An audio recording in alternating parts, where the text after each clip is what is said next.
All right, let's pick it up in Hosea chapter 12 and finish this thing. It says, starting in verse 7, a merchant in whose hands are false balances, he loves to oppress. Ephraim has said, but I am rich. I have found wealth for myself in all my labors. They cannot find in me iniquity or sin. I am Yahweh your God. From the land of Egypt, I will again make you dwell in tents, as in the days of the appointed feast. I spoke to the prophets. It was I who multiplied visions, and through the prophets gave parables. If there is iniquity in Gilead, they shall surely come to nothing. In Gilgal they sacrifice bulls. Their altars are also like stone heaps on the furrows of the field. Jacob fled to the land of Aram.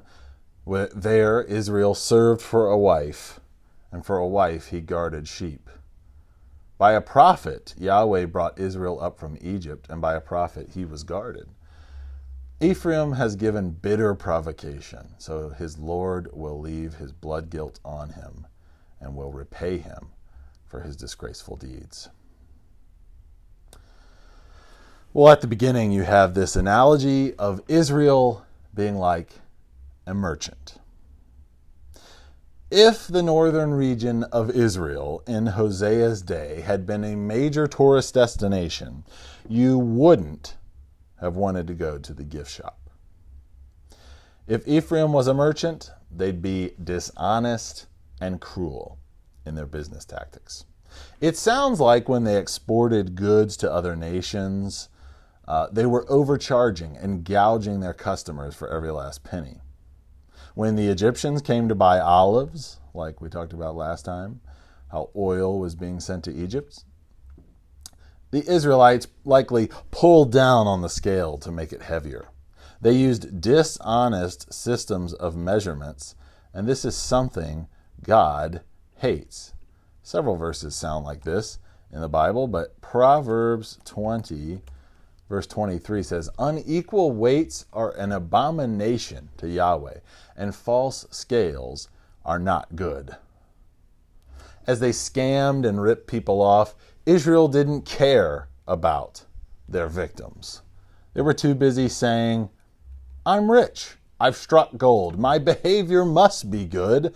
Look at all my money. Their argument is this: our sin must not be too bad because look how much we prosper. I can't tell you how many times I've heard people defend a celebrity pastor or a megachurch in this way. Whenever a person questions something from a sermon or raises a concern about how the church is run, there's always a choir or a PR team there to say, but look at the size of this guy's church. Or look at the scope of this guy's ministry. God must be blessing it based on the sheer numbers. But what if we applied this train of thought to other religions? There are 18 million Mormons in the U.S. Is God growing and blessing that movement? Of course not. I was once told by a multiplication expert that healthy things always grow, in reference to a church's weekly attendance. But it's also true that fungus grows. Cancer grows. Not all growth is good or healthy, and Israel was exhibit A of this. They were growing in wealth, that's for sure, but also in guilt. They thought their sin could be covered up with dollars and cents, and it led them to say, no one can find any unrighteousness in me. But there is only one person who could ever truly say that and be right. Claiming to be rich or good is almost never wise. Remember the church in Laodicea that received a letter in the book of Revelation? This is what was written to them by the command of Jesus. For you say, I am rich, I have prospered, and I need nothing, not realizing that you are wretched, pitiable, poor, blind, and naked. So God says to these people, oh, you think you're rich? You're living in comfort? Well, guess what? I'm God, and I'm going to make you live in tents again. If you know the Old Testament, when God brought Israel out of Egypt, they spent 40 years in the wilderness living in tents. And this was later commemorated by the Feast of Booths or Tabernacles or Shelters, whatever your translation says. The first time this nation had dwelled in tents was after they were freed from slavery. It was a sign of freedom. But here, God is threatening them with another extended camping trip nightmare as a punishment. So, in conclusion, it's way better to be poor and honest about it than to be rich and a liar. In verse 10, it says, I spoke to the prophets. It was I who multiplied visions, and through the prophets gave parables. Just in case Israel tries to plead ignorance and say, hey, we didn't know what we were doing was wrong, God says, listen, guys, I sent you prophets and gave many visions, so I don't even want to hear it. None of Israel's sin can be blamed on God. He told them what to do.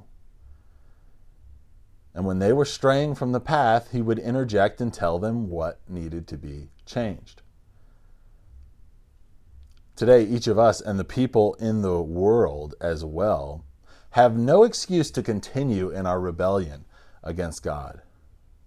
Ephraim was held accountable for knowing what they had heard from God, and all people in the world, in a sense, are accountable to what's been revealed to them. In Romans 1, Paul says this, verse 18, the wrath of God is revealed from heaven against all ungodliness and unrighteousness of men, who by their unrighteousness suppress the truth. For what can be known about God is plain to them, because God has shown it to them. His invisible attributes, namely his eternal power and divine nature, have been clearly perceived ever since the creation of the world in the things that have been made. So they are without excuse. Jesus also tells a parable where servants who received instruction are accountable to that instruction.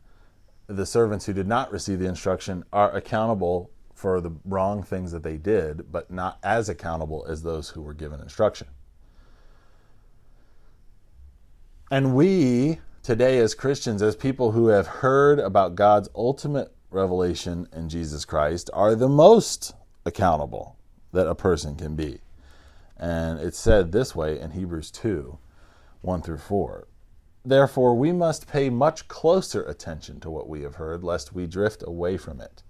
For since the message declared by angels proved to be reliable, and every transgression or disobedience received a just retribution, how shall we escape if we neglect such a great salvation? It was declared at first by the Lord, and it was attested to us by those who heard, while God also bore witness by signs and wonders and various miracles, and by gifts of the Holy Spirit distributed according to his will. If God sent angels and prophets to believers in the old days and they trusted him, how can we not believe God when God himself has come to earth to fulfill that message? If Ephraim wasn't off the hook because of what they knew, how can we escape if we reject what we know, having the full Bible and 2,000 years of Christian history, and the list goes on. Verse 11, it says, if there is iniquity in Gilead, they shall surely come to nothing. In Gilgal they sacrifice bulls. Their altars also are like stone heaps on the furrows of the field. The irony. Remember, Jacob went to a field with rocks and met God. But as Israel was trying to meet up with false gods, they ended up with nothing but piles of rocks. Verse 12 and 13, it says, Jacob fled to the land of Aram, and there Israel served for a wife. And for a wife he guarded sheep. By a prophet, Yahweh brought Israel up from Egypt, and by a prophet he was guarded. Well, if you thought the references to Jacob were over with in the last section of this, well, here's yet another. The reference is to a story with how Jacob met his wife. And the story is in Genesis 29, and I'll give you the recap. Jacob meets his future wife, Rachel, and he kisses her right off the bat, which is a little startling to us, but it was probably some sort of formal greeting back in the day. Just a side note, it is one of the only mentions in the Bible of a man kissing a woman.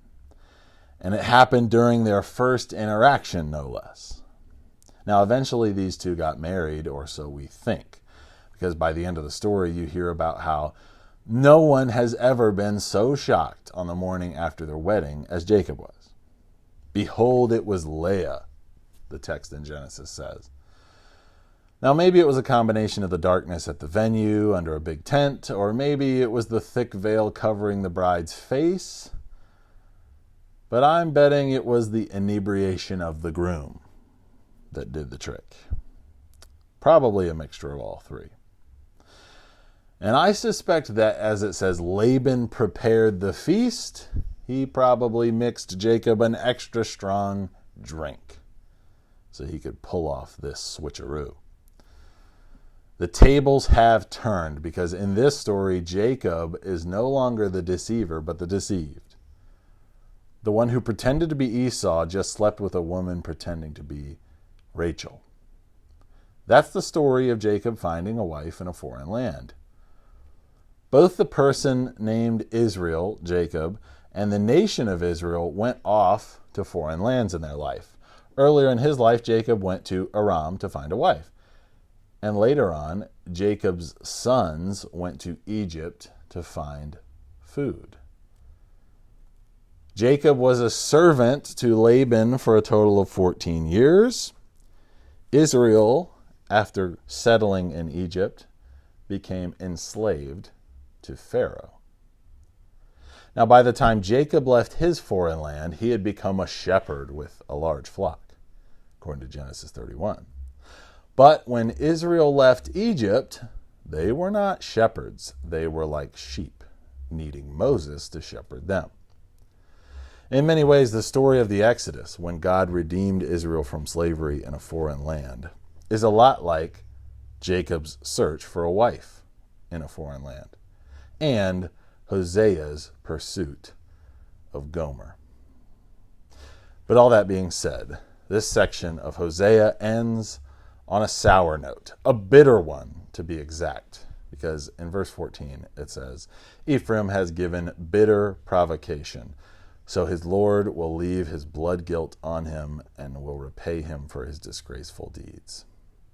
Despite everything God has done for Israel, they are guilty, and it seems like they wish to continue down that road, in which case God will repay them, and they will not be forgiven.